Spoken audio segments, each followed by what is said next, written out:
It's Carol's Polar Parlor. I like the style of seating.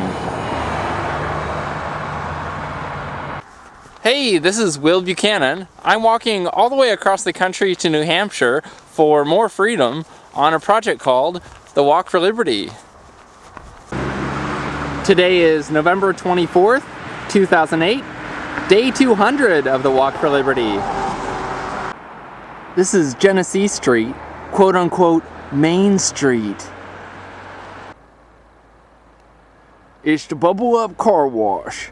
In dirty, out purty. It's interviewed by the local CBS affiliate in Syracuse, Channel 5. That is one awesome sledding hill.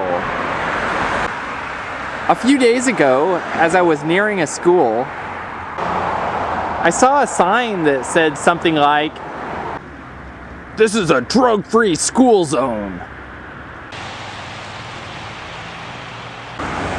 I had to chuckle when I saw that sign, because my first impression of it was that it reminded me of the government sign from a few weeks back saying that snow was banned from the streets. I imagine the government has just about as much luck at keeping drugs out of schools as they do with banning snow from the streets. I understand the desires of parents, politicians, and bureaucrats to try to prevent kids from using drugs. Who would want kids to use drugs, after all?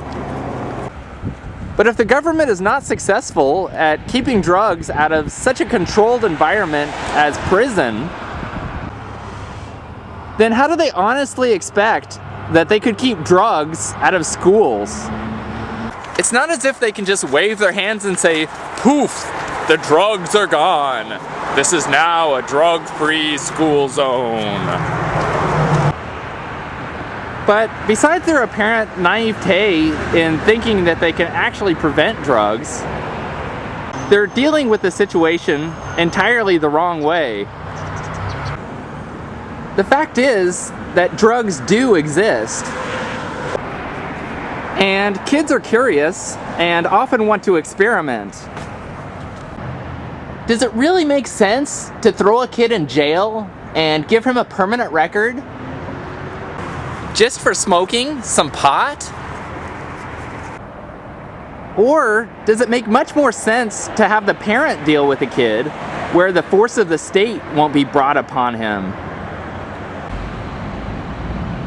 Another issue is when government says that all drugs are equally bad,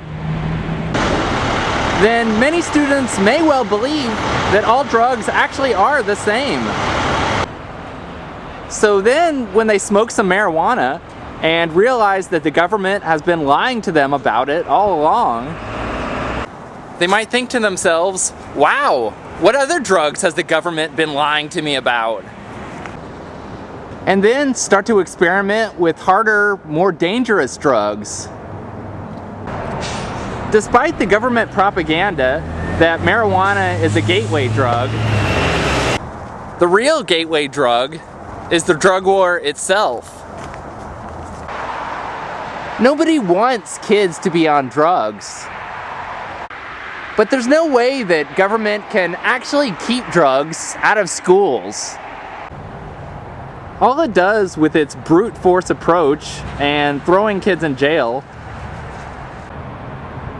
is make the situation worse for them than if they had just stayed on the drugs, especially if that drug is marijuana.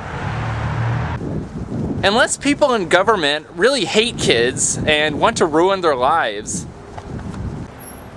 then the best thing they can do is stay out of the drug issue entirely and leave it to people who actually care about the students, like their families.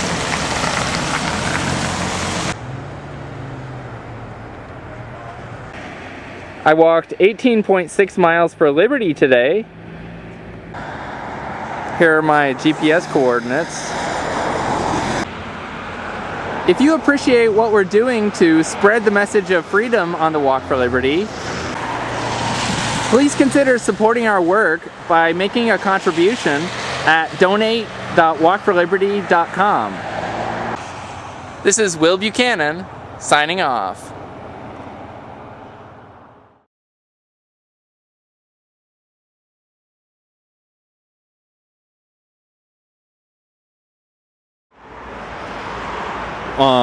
What?